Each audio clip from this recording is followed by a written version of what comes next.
Hello, I'm Stacy Lambatos, founder of CAYA Studios. CAYA is an acronym for Come As You Are. It's a business created to provide experiences, conversations, and tools around some of the most basic human skills we're often never taught, such as listening, relationships, presence, awareness, and what we're here today to talk about, the power of not knowing. Hello, my name is Marina Papirova. I'm originally from Ukraine. This is where my accent is from. And I'm a licensed psychologist. I have been working for the past 16 years in my private practice in Denver. 12 out of these 16 years, I taught at the University of Denver. I was a clinical supervisor at the university clinic and also taught a few classes for master's and doctoral students. And throughout my professional career, I realized that so many things not only are not taught, as you, Stacy, said, but also not fully realized, not evident for us. And one of these things is that many of the people that I met are very intelligent. They have great knowledge, great education. They are good people. But it seems that this knowledge that they have often doesn't help them to become happier, to become more joyful. And very often it actually becomes a hindrance. That is why when Stacy invited me to participate in these dialogues, my heart sang, and I'm fully here. And let us tell you a little bit about the story, how we met. So I think you introduced it perfectly, Marina, of meeting with clients and helping people work through their issues to eventually find more joy and happiness. And I'm sure you've had experiences in clients and patients going either way. The story of how we met is Marina is my old therapist, and we met at a time in my life where I was seeking more joy and happiness and was feeling a lot of unrest in my life, both personally and professionally. So, a long story short, I started seeking therapists and started talking or reaching out to a few of them.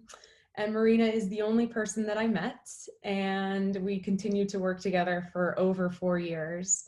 And I can say she is one of the most important people in my life, and someone that has been fundamentally important in helping me find my own joy and happiness. And I would say, because of that and because of our experiences together, we share this passion to bring what we both know and what we have both experienced with each other to the world.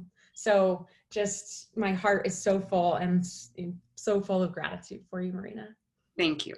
Thank you so much for your kind words. And on my side, it was a difficult decision because there was some ethical issues involved that being friends with your clients is not that easy ethically. And so what I would like to clarify that you are not my client anymore and have not been for quite a while. And what I realized as a therapist that whilst your heart has been opening so amazingly, I realized that my own heart is not open. So I couldn't serve you anymore because your heart became more open and you became more present than I was. And for me, it was a really interesting awareness. And when we started talking about we were coming from the corporate world, and then you probably will tell it yourself, and then making a drastic decision to leave the corporate world and start your own company. And it's a great honor for me to witness all this. But when you started your own company and we contemplated dialogues and contemplated what actually we can do, I think we both realized that we don't want to teach anyone anything. We just would like to provide the safe space for people to participate. And this is what we've been doing through our dialogues. So when you actually stopped being my clients and became a business collaborator, of course, a dear friend, it's a completely different energy and a completely different shift, because for a therapist, I'm serving you. But at some point when I felt that you started serving me and helped my heart to open wider, I realized that this cannot be therapy anymore. It's just plain unethical. And now we are friends. You are my dear friend. And you are teaching me every day how to open my heart wider, and we are business collaborators, and we are involved in these dialogues in life that we are now bringing into the world. It's a little scary, it's a little it's a new endeavor, but we enjoy this dialogue so much, so why not bringing them and maybe ask people to join us and enjoy these dialogues all together. I'm with you, Marina. Thank you for the kind words.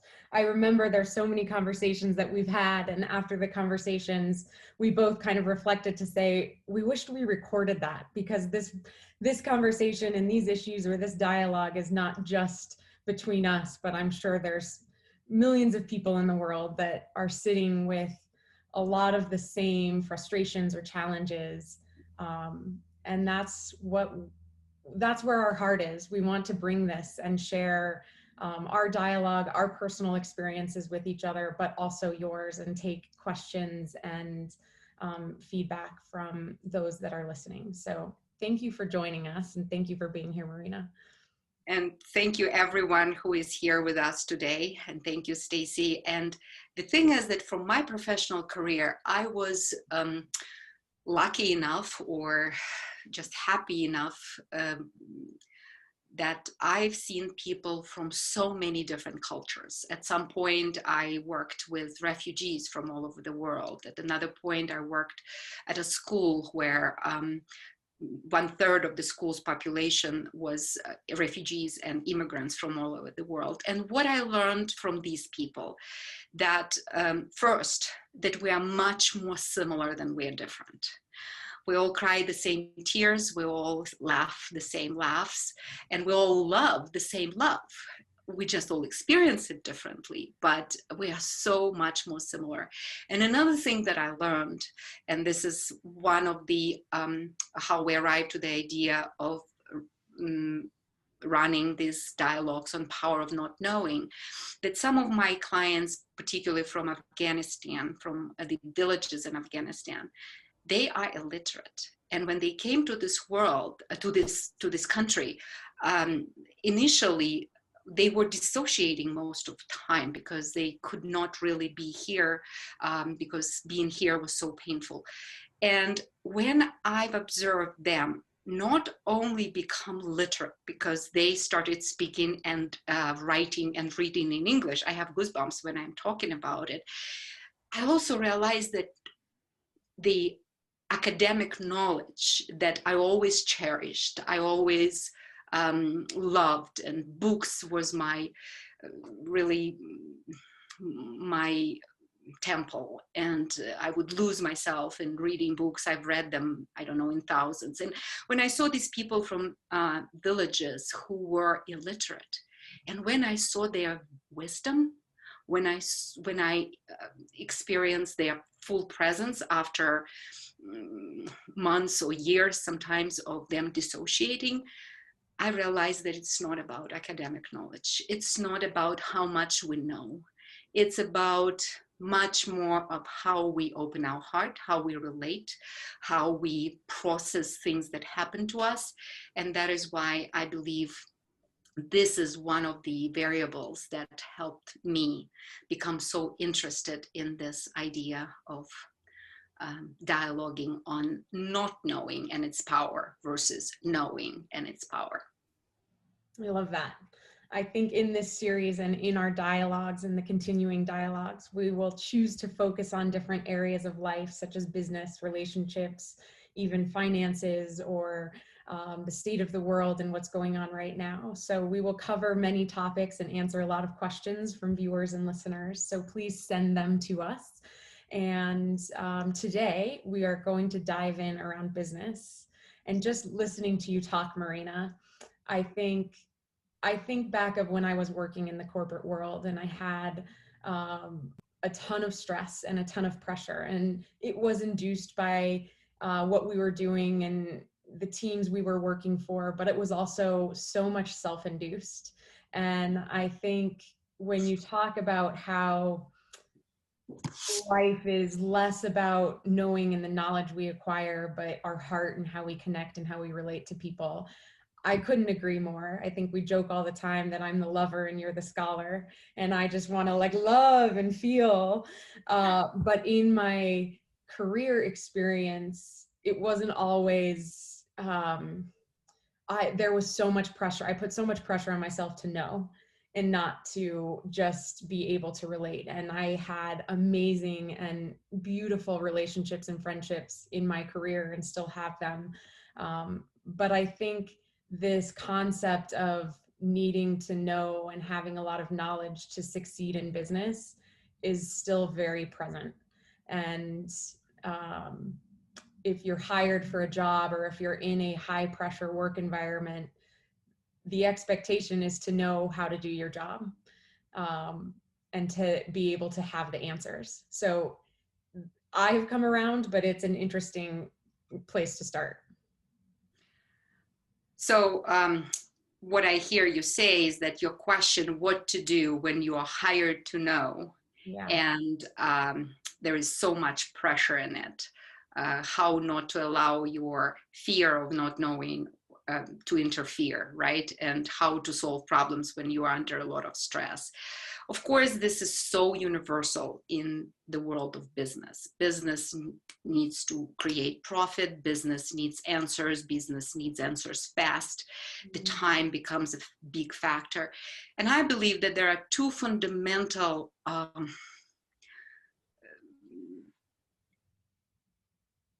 illusions, if you will, of how people read this environment. First of all, as you said, that you believe you're hired to know, and I believe that this is a big misunderstanding.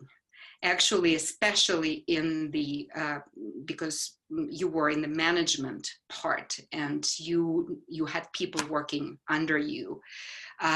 I think it's much more co-creating. You're hired to come up with solutions, co-creating with your team, communicating between your team and maybe the consumer, maybe your management. So there is a lot of communication going on, but it's actually not to know. So it's an assumption that you made in your mind. So first, let go of an assumption that you are hired to know. You are hired to co-create, and what could be better? Because for creation, it has an element of novelty. So how can you come up with something new if you're already full of the knowledge? Your knowledge starts to become a hindrance. It gets into your way. So you say, okay, I know this, I'll put it aside. So almost like you're driving and you put your knowledge into the driving seat. And your heart is the driver. What is it that I would like to accomplish? What is it that drives me? What is it that makes my heart sing? And now, okay, this is a task at hand. How can I let my heart lead me to this task? This is number one assumption. Number two assumption is that many people think that there is only one truth answer that they have to come up with. Obviously, this is another assumption and illusion. There could be a myriad of ways of solving the same problem. It's almost like I go for a walk and I see front yards of people in the neighborhood, and they're all different, and they're all differently beautiful in their own way. So there is no one answer, and that also takes a lot of tension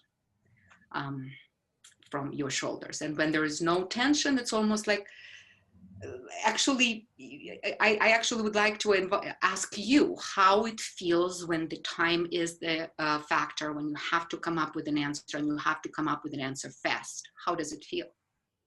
It feels like the biggest weight on my shoulders, immense pressure. And I immediately move from my heart to my mind to be able to figure it out and sit in front of my computer until I finish it or solve it or figure it out. And over time, in my experiences, it is that path only just, it shuts down probably 90% of the information and creativity that is available to me. Yeah.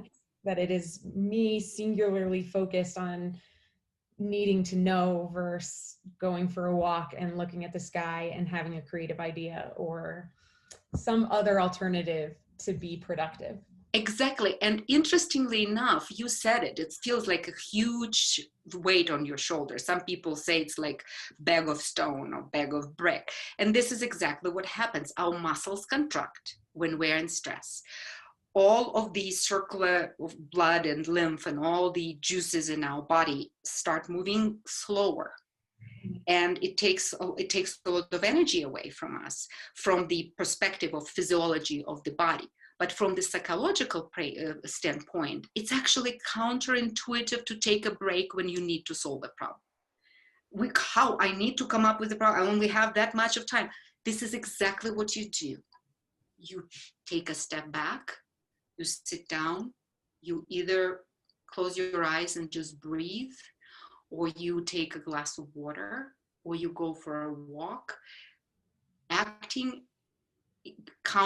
it's counterintuitive, but you still do it. You take a break when you want to run forward.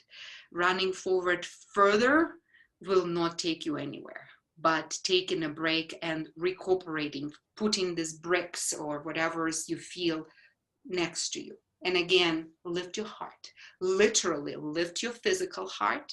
There are a lot of yoga asanas that allow you to open your heart and that you really lift your heart physically. And then energy starts flowing and the decision comes out of nowhere. This is this beautiful field of creativity. We don't know how we came up with this decision, but nevertheless, the decision is there.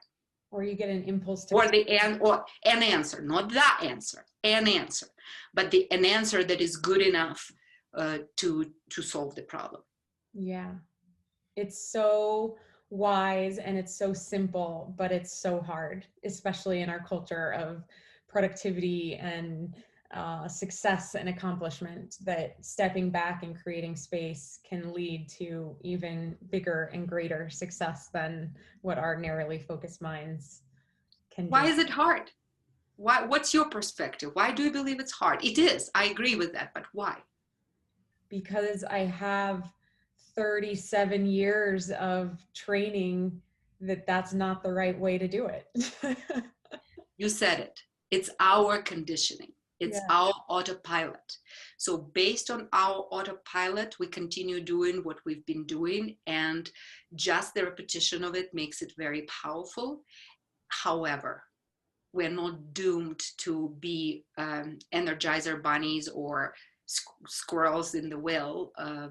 No, we can actually stop for a moment. And this is sometimes enough to break this autopilot continuity, just stopping and breathing. The other thing is being able to develop a practice around it. And not expecting instant results the first day. I think the repetition and the even 10 minutes or 5 minutes to start continuously over 30 days or 60 days, when then it becomes a daily habit. For me, my experience is when I do something the first time, I want to be good at it and I want results. And this takes practice and takes, yeah, we want to go to the gym and start lifting weights and then look at our biceps. Yes. Where they're still the same, right? The next day they're still the same. The next day they're still the same. And if we have enough persistence to continue doing it without seeing any results, this is the key to many things, because we are so oriented to results in our world, both business, relationships. We want to see results and we want to see them fast. But it's almost like planting a seed and wanted it to sprout and to become a big oak tree overnight. Obviously, it will not happen, and we are no different than the seed. it takes time, it takes its own term. But if we stop watering the seed, it's not likely to sprout and grow. And so these little practices that I agree, they're so important. And it may be actually, it's better to sit and breathe 2 minutes a day, every day, than 3 hours once in the blue moon. So it's not that difficult doing. It's just the focus of, okay, I'll just sit for 5 minutes every day and focus on my breathing. We know that nowadays meditation has become very popular, and there are so many different ways of meditating. But for me, and I have been a daily meditator for years now, and now and then I would skip a day. And you see, I contradicted myself, but when I see daily meditation, it could be walking meditation. It doesn't necessarily have to be sitting meditation. It may be focusing on doing dishes, but focusing on it 100%. This is a type of meditation too.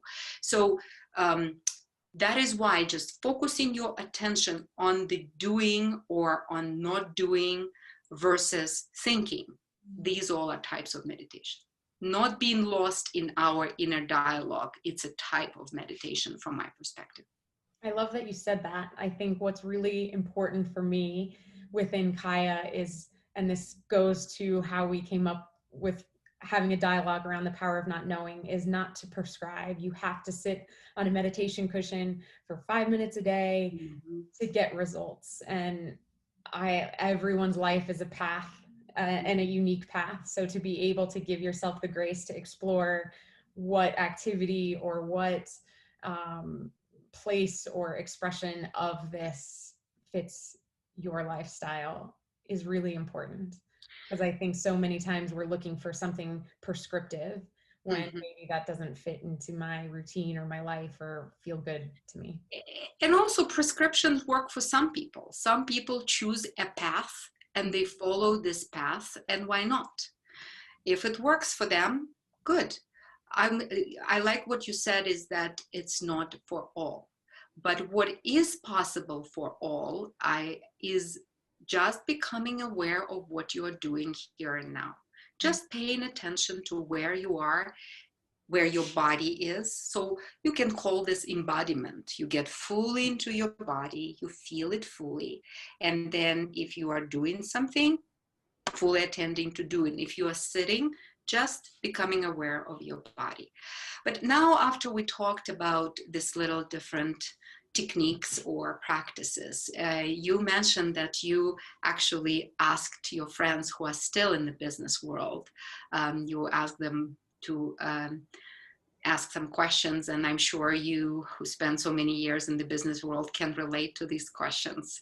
I'm wondering what they are.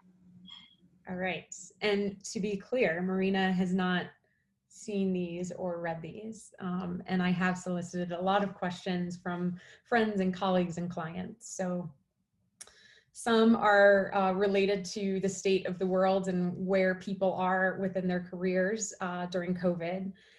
This is one of them. Work is feeling more transactional than ever this year. I don't know how to stay connected to my colleagues in a deeper, more meaningful way. What a great question. So what is happening right now? My understanding, this half a year of pandemic, we are thrown off autopilot. We thought that we know how to live before this pandemic struck.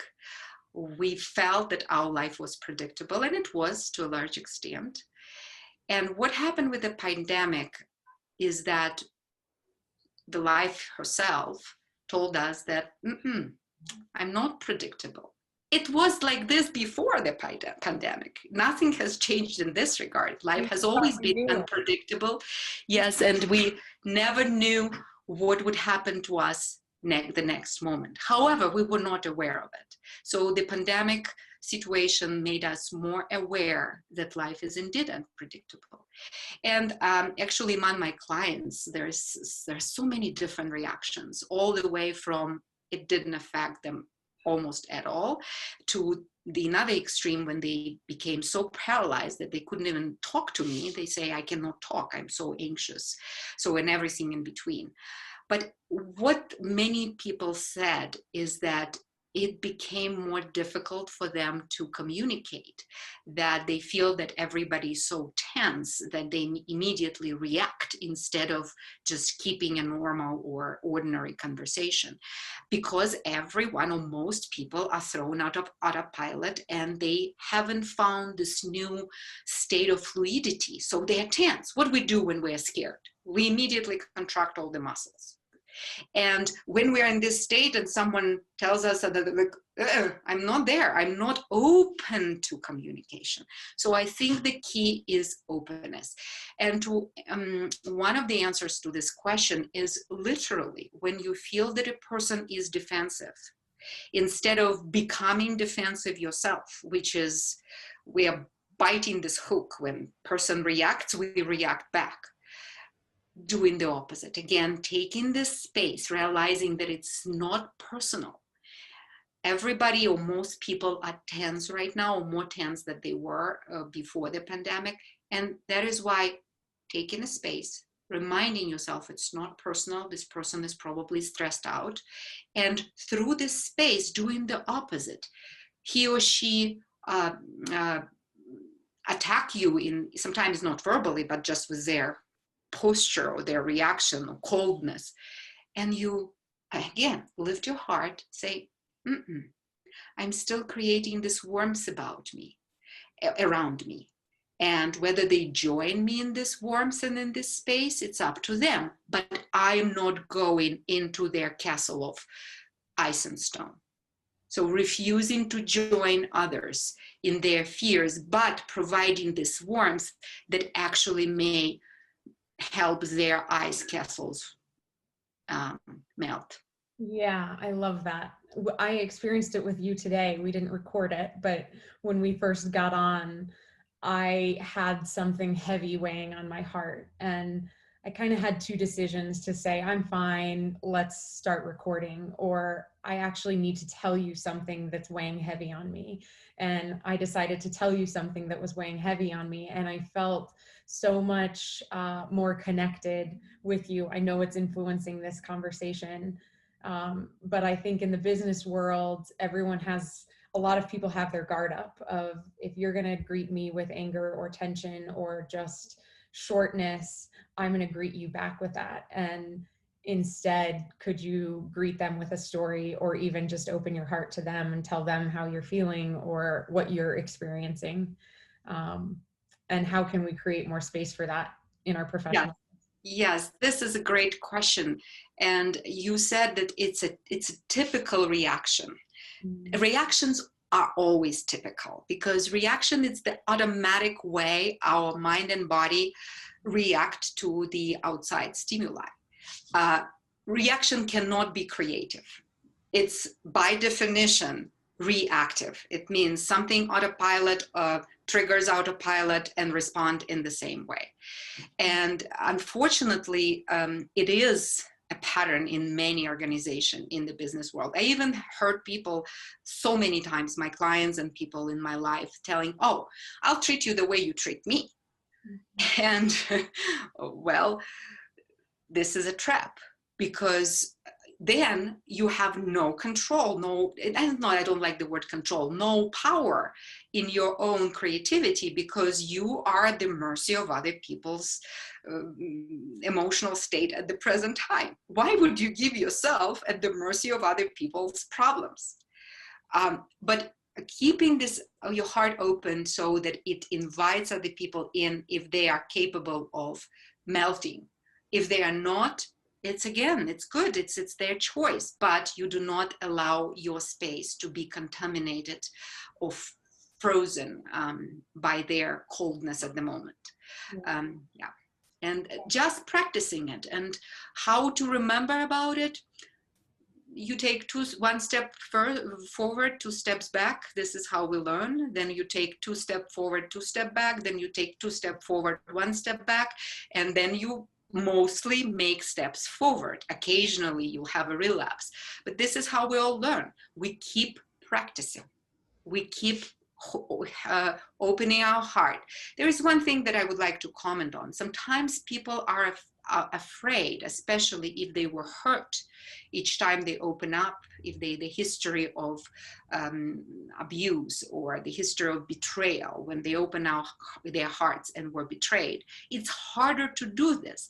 But if they remember just one thing, that love is universal. It's not our personal love. It's, for example, if we are studying the elements of the world, let's say lead, right? Lead is lead. It's not my personal lead. Or sodium. Sodium is sodium. It's not my personal sodium. But for some reason, somewhere in our history, something happened with our mind when we decided that love is my personal. No, it's like sodium. It's universal and always available. Yes. But when we talk about sodium, I immediately remember when I visited Salzburg in Austria, the river is called the Salt River. Why? Because they actually transported salt down this river when salt was more expensive than gold. So someone can tell me, no, salt is not freely available. It wasn't always freely available. But the moment we make it personal, that we feel that it's not available to us, we immediately create this barrier to the universal love, or salt, or lead, or whatever it is that we have a lack of. Yes. Yes. I love that. Ready for another one? Yes. We touched on this a little. I'm under immense pressure to deliver and deliver quickly. Not knowing feels counterintuitive to needing to deliver on these terms. Counterintuitive is good, because counterintuitive is what takes you from this automatic thinking, autopilot. When it feels counterintuitive, do it. The probability of you succeeding and actually getting the result you want is much higher than if you continue doing what you've always been doing. Some people call it thinking outside of the box.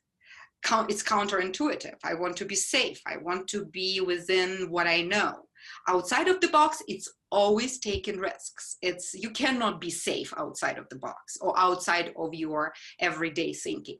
So taking this leap outside of the pond or out as a fish. Sometimes I've seen so many different drawings of a fish jumping from one fish tank to another fish tank. She's taking this qualitative leap. So yes, do counterintuitive. I get it. I would imagine some people listening to say it's uncomfortable. It's more comfortable to stay in what I know.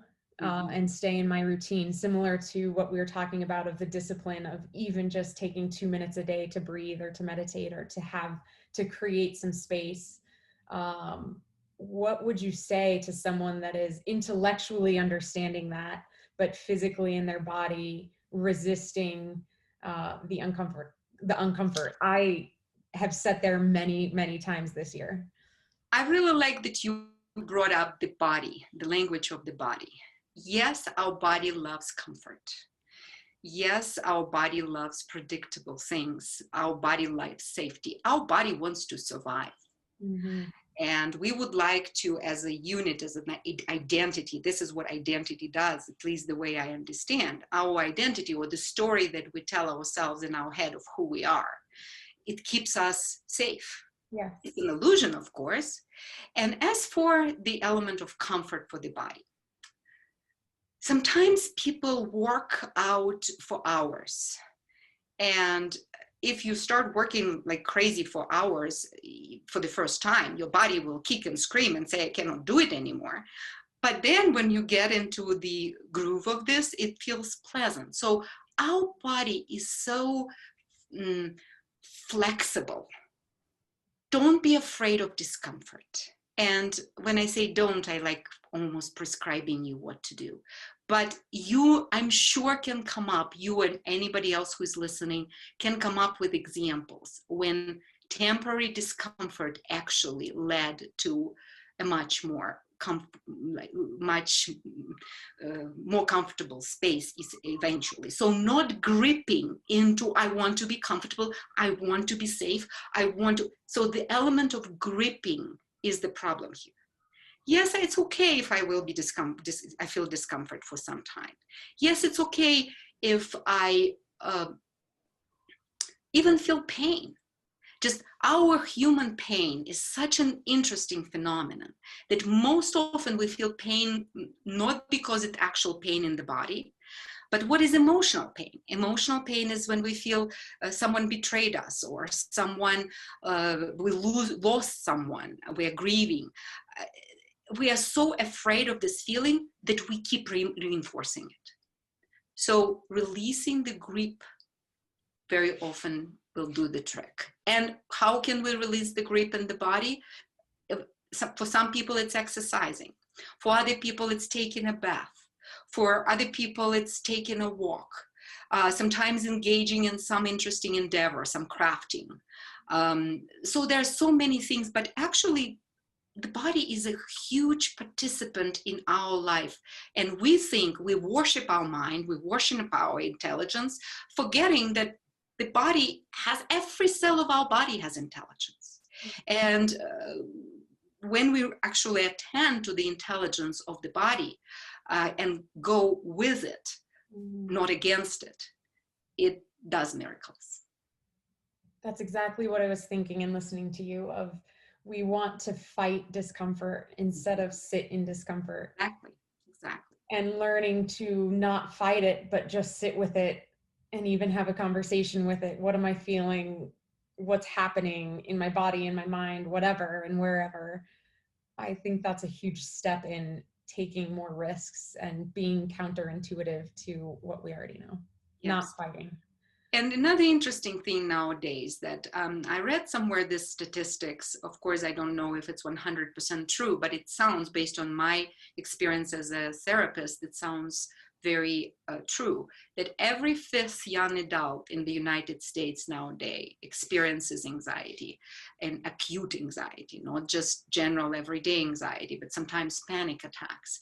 And this is the exact nature of the panic attack.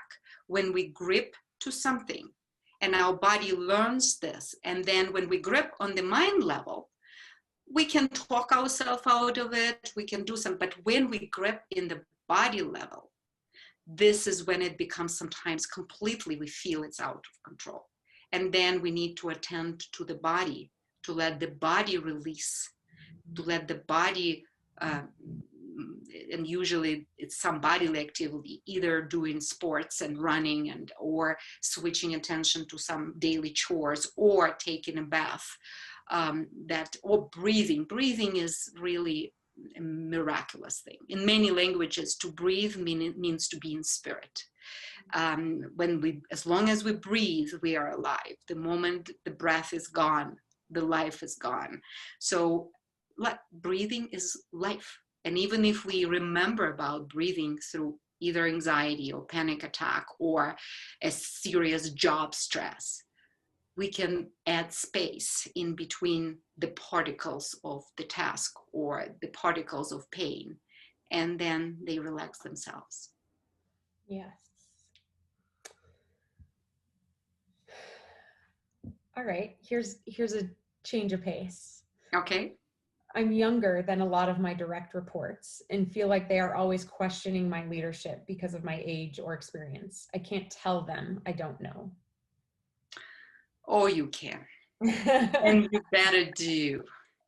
Because this is the thing that happens on both sides.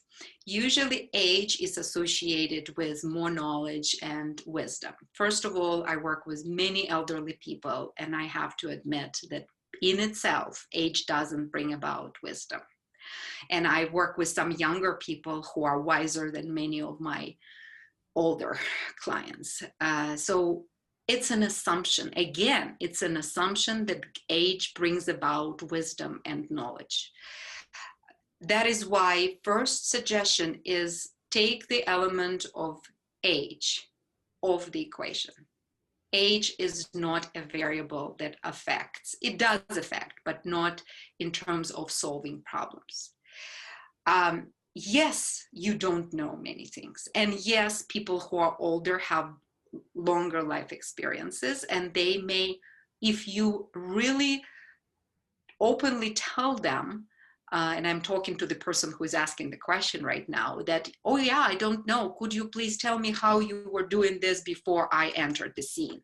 Or could you tell me what you think, how you would solve this problem? They would be able to really extract the wisdom of those who've been there longer, who are older, but use the energy of youth to put it all together, and the energy of creativity, because when you don't know a lot, you actually have a smaller baggage and you are naturally more creative, because knowledge has its pluses, but it also has its minuses in terms of it prevents creativity. Creativity means novelty. Knowledge means holding back, thinking, so facing new experiences in life, but hoping to solve them using the old tools. And very often these old tools don't work. So these are the things. In our culture and in a professional environment, I don't know can be taken two ways: of being ignorant and flippant, or being curious. And I think the angle of curiosity and being inquisitive and wanting to learn not only about the task at hand or what you're doing, but also the people that you're working with, is such a powerful skill and tool to have in sitting in a lot of uncertainty or not knowing. That people love to talk. People love to tell you what they know, their life experiences, their stories. And a lot of times, if you give people a space for them to talk and tell you what they know, you'll end up knowing. Absolutely. And one more thing, I would like to invite you right now to say, I don't know, but say it if you don't care or you really feel lost. Just practice and imagine maybe a real situation at work that you encountered. And the second time you say, I don't know, but you are curious. Just say the same 3 words, but with different energy behind it. So the first one is like, I don't know and I'm scared. Uh-huh. Right? Yes. I don't know. I don't know. Actually, the first time you said it, it was beautiful because your entire face made a grimace that you cannot fake. Mm-hmm. Now say it that you're curious. You don't know, but you're curious. I don't know, but I want to learn. Or I don't know. Help me understand. Oh, it's a completely different thing. You immediately soften. When we can say you swallowed your ego, or you kept your ego at hand in the moments when you say, I don't know, but I would like you to help me, or let's do it together. Or this element of asking for help brings the energy of humility. And energy of humility, even when I'm saying this word, my heart lifts. Mm-hmm. Humility is a beautiful thing to be. And it's so interesting that when we ask for help, sometimes we feel that it's a weakness. We feel that it's a limitation. No, it takes a lot of courage to ask for help. And yes, I agree with you that talking with people, asking people questions instead of telling them your perspective is much more effective in any environment, at work, at home, at school, among your friends. When you say, I don't know, let's contemplate it together. Mm-hmm. Let's just say what comes to mind. Every person, when he or she encounters this task at hand, what the first thing that comes to your mind? And then collectively, collegially, you are so much more likely to come up with the decision, and counterintuitively again, you will come up with the decision much faster. Yes. I would also say humility. You said humility is a much more pleasant way to be. When I experience humility, it's also incredibly pleasant. When I experience someone else saying, I don't know, or I need help, it's a great example and experience to be on the other side of it. And also it's an assumption that has been, our entire system of education is focused on knowing. We take tests, we expect to know. Tests are all over us, and they are standardized tests that they work for some people, they don't work for other people. And that is why it's so ingrained in our mind and body, the expectation that we have to know, that very often we must get out of this box of our mainstream culture, both at large, human culture at this day and age, and the culture of your environment, work environment, and step out of it and ask, okay, I don't know, so what? I have enormous potential, creative potential, healing potential. But in order to get access to it, I need to get out of this known, the box of known, the box of preconceived ideas, beliefs, expectations, and so on. Yes. Amazing. One more question we have time for.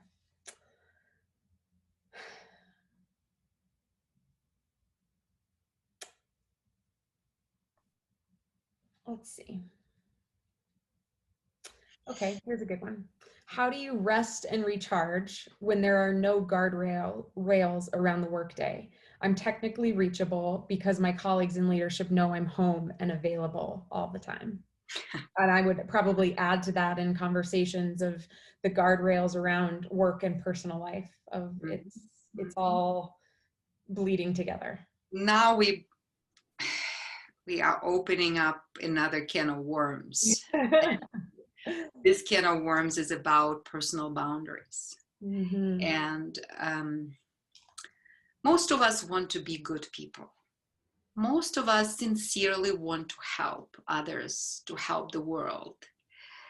And in that process, they forget that in order to be able to help, they need to be at one piece themselves. They need to have enough energy, because even if we take it to the tangible world, you can share a piece of bread with someone if you have at least some bread yourself.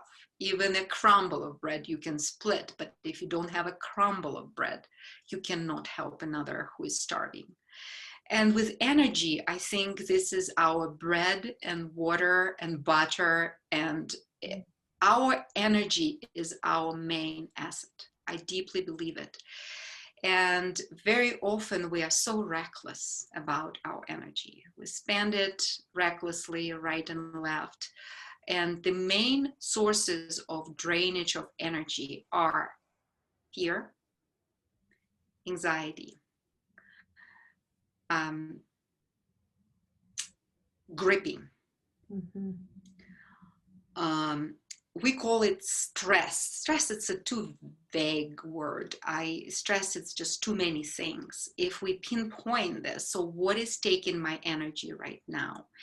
And one of these things is setting boundaries. I don't need or can be available to others all the time, because then all my energy will go into these people and answering random questions, and I will be left not accomplish the task at hand, completely depleted of energy, not being able to help anyone anymore, but they keep bugging me, they keep calling me, and but that's it. Now what do? I get into the reserve. And this is, many of us know it, we get into the sources of energy in our cells, and then our body starts falling apart. And again, our body is really this great source of intelligence. And when our body tells, I am tired, or I am frustrated, any negative emotion is actually a good sign that you have to take your phone away, take your computer, shut down your computer, and just again, sit in breathing or taking a walk. So listening to the signs that your body give you. I think we would need to talk about boundaries in further details, but the first thing, you can say no. You can not answer the phone. You can not turn the phone for the entire day, or the computer for the entire day. You choose not to because it's your autopilot. It's more familiar. It gives you an illusion of control. So the first step is telling yourself, oh, I can say no, or I can, as I just said. This is the first step. And then I would be happy to dive into it deeper, of what personal boundaries are and how to develop them. I love that. Maybe that's the next conversation. 2 thoughts in listening to you of having trouble turning off. I think this is something that I experienced a lot in the past of, yes, setting boundaries, but it also feels good to be needed. It also feels good to be asked to do something. I need this, help me. And for me, it feels good to be needed. So that is also a barrier in turning off and the old conditioning that we're brought up in. And I think second, and this is something we can talk about when we talk about boundaries, is it's one thing to know them, it's another thing to communicate them. And so how do you communicate them in difficult ways, in challenging situations, and in positive ways, I think is a very powerful skill to gain. I agree completely. So that wraps up our conversation around the power of not knowing in business. I also believe within CAYA that our lives are not separated into business and personal and family, that we are one whole person no matter where we are, and we bring everything with us no matter where we are. So like always, we kind of blend through personal and professional lives, which I really appreciated and enjoyed talking to you, Marina. Thank you so much. And I enjoyed talking with you, Stacy, and I really hope we will continue these dialogues. Whether we record them or not, we will continue them in life. Thank you. Thank you.